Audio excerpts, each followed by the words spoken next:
예, 안녕하세요. 오늘은 그 고등학교 4년 중에서 가장 중요한 학년인 11학년에는 과연 어떤 준비를 해야 되는지 그 부분에 대해서 JK 선생님과 같이 한번 얘기를 나눠보도록 하겠습니다. 안녕하세요, 선생님. 네, 안녕하세요. 예. 그 선생님이 생각하시는 11학년의 준비, 11학년에 뭘 해야 되겠다 이런 부분들이 좀 있으신가요? 물론 있습니다. 사실 이 11학년이라는 것이 한국으로 치면 이제 고등학교 2학년이 되겠는데 11학년이 가장 중요한 시간이라고 보는 것은 절대로 과언이 아닙니다. 그래서 대학교 입학처에서 보기에 가장 대학교에서의 생활을 얼마나 효과적으로 해낼 수 있느냐를 보는 시간이라고 봐야 되기 때문에요. 크게 세 가지를 봐야 된다고 할 수 있겠는데 첫 번째는 이제 아무래도 당연히 내신, 소위 말하는 GPA가 되겠고요. 두 번째는 Extracurricular Activities, 과외 활동, 그리고 마지막으로 세 번째는 당연히 이제 SAT 점수가 될 텐데 이 세 가지를 사실 예전 같으면 뭐 한 10년, 15년 전 정도만 하더라도 이 셋 중에서 하나를 월등하게 잘한다. 뭐 하다못해 SAT 점수만 월등하게 좋다. 전문 분야가 월등하게 있다. 이런 것들이 사실 주목을 좀 받기도 했었는데 점차 세계적인 추세가 이제 여러 가지 것들을 통합적으로 얼마나 allround로 진행할 수 있느냐가 굉장히 중요해졌기 때문에 이 세 가지를 얼마나 밸런스를 맞추어서 어느 한쪽으로 치우치지 않고 그야말로 세 개를 전부 다 효과적으로 소화할 수 있느냐 없느냐 하는 그 능력을 보여줄 수 있는 방법이 뭐가 있을까를 고민하고 그거에 매진해야 되는 때가 당연히 11학년이 아닌가 싶습니다. 예. 일단 뭐 GPA 중요성에 대해서 제가 잠깐 말씀을 드리면은 그 SAT 시험 같은 경우는 단기간에 공부를 해서 점수가 나올 수 있는 시험이지만 GPA 같은 경우는 고등학교 4년 동안 학생의 성실성을 갖다가 보여줄 수 있는 게 GPA잖아요. 그렇죠. 사실 꾸준하게 할 수 있어야 되는 거고 어느 한순간도 긴장을 늦출 수가 없는 게 내신이기 때문에 그런 성실함, 근면성을 볼 수 있는 거라고 그렇죠. 할수 있습니다. 그렇기 때문에 일단은 GPA가 중요한데 그 중에서도 특히 11학년에 이제 GPA가 중요한 이유는 제가 생각하기엔 그래요. 일단은 9학년, 10학년까지는 이제 레귤러 과목들로 이제 과목들이 짜여지고 이제 하게 되는데 이제 11학년부터는 이제 AP 과목이라든지 아니면 아너스 과목이라든지 이런 과목들로 이루어지는데 대학에서 봤을 때는 그 AP 과목이 특히나 대학 과정을 미리 이제 선행을 하는 과목이기 때문에 과연 이 학생이 대학교, 우리 학교에 진학을 했을 때 굉장히 많은 비교도 안 되는 대학의 그 학습량을 얼마만큼 소화를 해낼 수가 있는지를 보여주는 척도라고 저는 생각이 되거든요. 예, 맞습니다. 그렇기 때문에 11학년의 GPA는 다른 학년에 비해서 굉장히 중요하고 그리고 또 마지막으로 보자면 이제 그 얼리, 수시죠. 수시를 지원하는 학생에게는 마지막으로 자기 학교, 고등학교 성적을 갖다 보여줄 수 있는 게 11학년이기 때문에 특히나 더 중요한 것 같습니다. 예, 그렇습니다. 그래서 사실 많은 어머님들께서 물어보신 것 중에 하나가 GPA가 어느 정도로 꾸준하게 유지가 90, 11학년 때 되는 게 더 좋은지 아니면은 상승 곡선, 뭐 하다못해 하향 곡선은 그 중에서 어느 게 더 좋냐라고 물어보신 분들이 많은데 사실 어느 정도의 상승 곡선을 보고 그런 잠재력을 보여줄 수 있는 거를 입학처들이 선호한다라고 저는 많이 듣고 그렇죠. 있습니다. 예, 그렇습니다.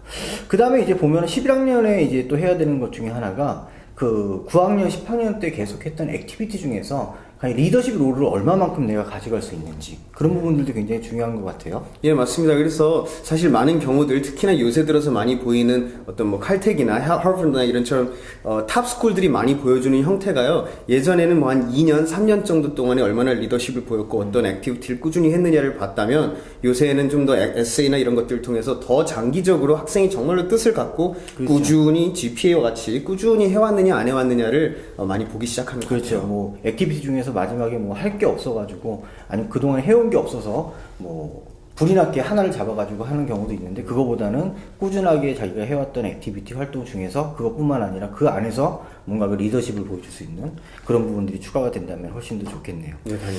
그 다음에 이제 SAT 시험 부분에 대해서 잠깐 말씀을 드리면은 아마 JK 선생님도 아마 아실 거예요. SAT 시험들을 뭐 11학년 끝나는 5월이나 6월 달에 시험을 준비하고 있는 아이들이 있는데 이런 부분에 대해서 선생님 어떻게 생각하세요? 글쎄요, 사실 11학년에 많은 학생들이 좀 안일하게 SAT를 뭐 5월이나 6월에 한번 보고 그걸로 끝내겠습니다라고 얘기하는 경우도 덩달아 있는데요. 그게 사실은 좀 자칫하면 큰 오만을 불러일으킬 수도 있는 거고요. 사실 SAT라는 것이 사실 당락의 이 컨디션, 당일의 컨디션에 따라서도 많이 좌우가 되는 거고 그래서 좀 어느 정도는 꾸준한 절차를 통해서 자기가 어느 정도의 실력이 있는지를 아는 상태에서 시험을 미리미리 준비해서 볼 수 있는 게 당연히 그렇죠. 필요하겠습니다. 그래서 제가 생각하기에는 5월이나 6월 달 같은 경우는 일단 SAT를 시험을 보는 것보다는 SAT2 서브젝트를 보는 게 좋을 것 같습니다. 왜냐하면 그 일단 AP 과목을 듣고 있는 학생들이 AP 시험 준비를 하게 되는데 AP 시험 준비를 하면서 SAT2 과목 시험 준비를 같이 할 수 있기 때문에 차라리 5월이나 6월 달 같은 경우는 준비가 안 된 상태에서 SAT를 보는 것보다는 준비가 된 SAT2 과목 중에서 한두 과목을 점수를 손에 쥐는 게 훨씬 더 유리할 것 같다는 생각이 드네요. 예, 사실 그렇습니다. 그리고 또 하나 문제는요,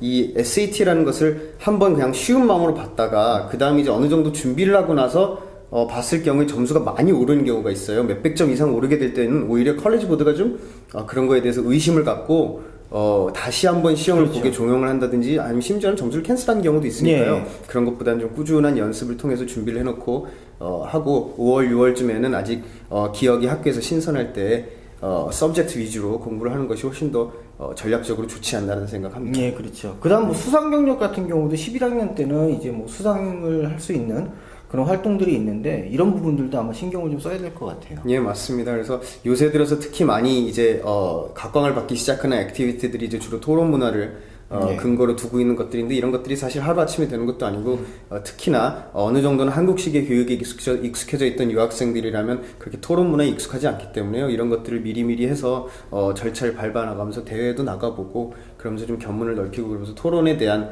어느 정도의 경력을 쌓을 수 있다면 당연히 금상첨화라고 하겠습니다. 그렇죠. 근데 일단은 뭐 지금 아마 이 방송을 보고 계시는 학부모님들도 그렇고 학생들도 그렇고 지금까지 뭐 활동이나 이런 것들이 없는 학생들이 굉장히 많을 거예요. 그래서 지금 너무 늦었다고 생각하지 말고 일단은 뭐 수상 경력이나 과외 활동 부분을 확인한 다음에 그다음 그 커뮤니티 내에서 뭐 학교라든지 아니면 다니고 있는 교회라든지 이런 데서 하고 있는 봉사활동에 지금이라도 늦지 않았으니까 관심을 갖고 찾아보고 그다음에 특히나 이제 그 커먼 어플리케이션을 작성하다 보면은 자기 활동사항에 대해서 적는 칸이 한 10칸 정도가 되는데 일단 뭐 10칸을 다 적는 것도 중요하지만 10칸 중에서 절반까지라도 자기가 열정을 가지고선 참가했던 그런 액티비티가 있다면은 만들어낼 수 있다 그러면은 꼭 요번 11학년 마치기 전에 일단은 활동을 좀 해서 그런 액티비티들 좀 만들어내야 한다고 저는 생각이 되네요. 예, 맞습니다. 그래서 사실 많은 학생들이 선생님 저는 할 게 없어요. 할 수 있는 것도 없고 뭐 별로 학교에서 어퍼하는 게 없어요 라고 얘기하는 경우가 많아요. 그럴 때 사실 학생들이 간과하는 것 중에 하나가 뭐냐면요.